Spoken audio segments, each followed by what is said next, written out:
Imagine living in a world where your face is a crime, or at least that is what everyone makes you feel. Is it possible to be so ugly by society's standards that you lose the right to even breathe? That is the brutal question Pavane, also known as When Heart Ripens, throws at us right from the start. This new Netflix Korean movie is a massive deal because it's based on the legendary novel Pavane for a Dead Princess, a book that absolutely shredded Korea's obsession with beauty back in 2009. But here's the shocker. Despite having a star-studded cast and a masterpiece as its source, it's sitting at a controversial 5.9 score. Why did a movie with so much potential end up feeling like a puzzle with missing pieces? In this deep dive, we are going to tear apart why the acting is top tier, but the script feels like it's stuck in slow motion. We're talking about the return of the queen, Ko Ah-sung, the debut of Moon Sang-min, and the charismatic Byun Yo-han. Get ready, because we're figuring out if this ripening heart actually turned into a rotten disappointment.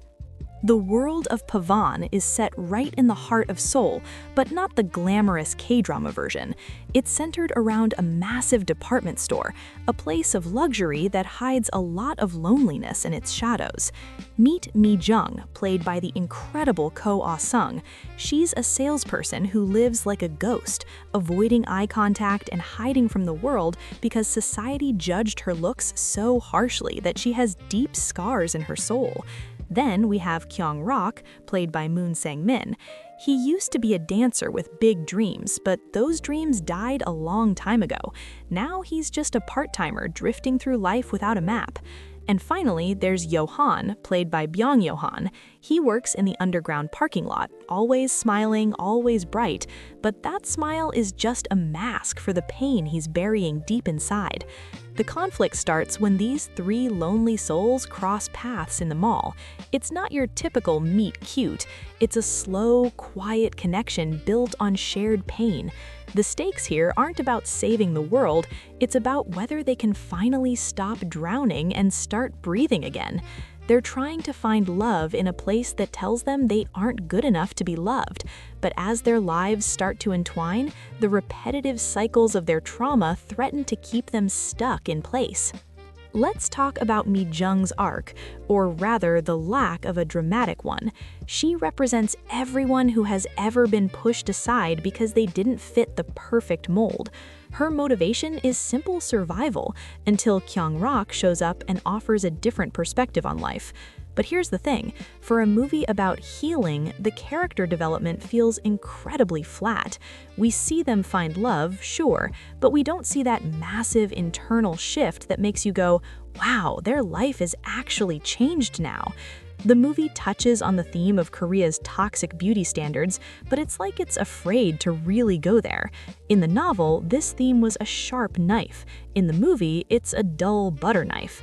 The story shifts from a powerful social critique into just another basic love triangle, and that's a massive missed opportunity. Kyung-rock's decision to just accept his failed dreams and work part-time is relatable for many young people today. He represents the lost generation, those who stopped fighting because the world felt too heavy. Then you have Yo-han, who is the glue holding them together, but his character feels more like a plot device than a real person sometimes.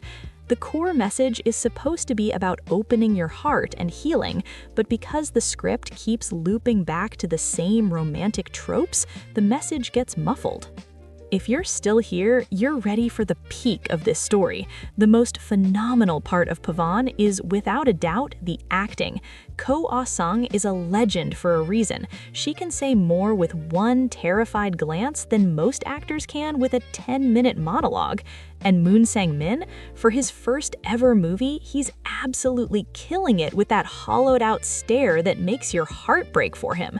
The cinematography in the underground parking lot and the quiet corners of the mall is stunning.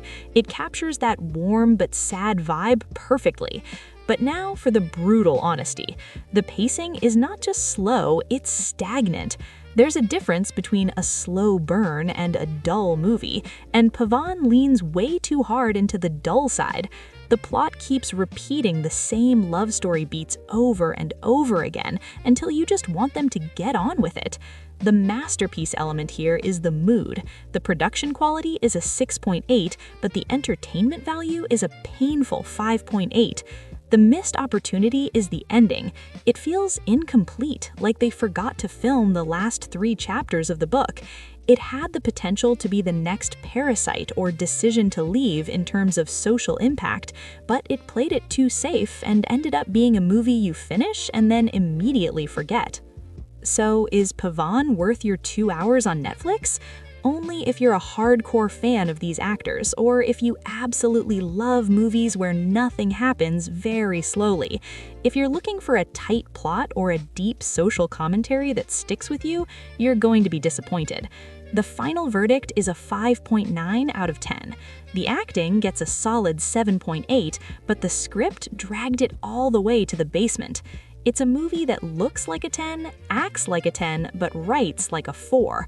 What do you think? Is Korea's beauty standard really as toxic as this movie tries to show, or did the director just drop the ball on a great story?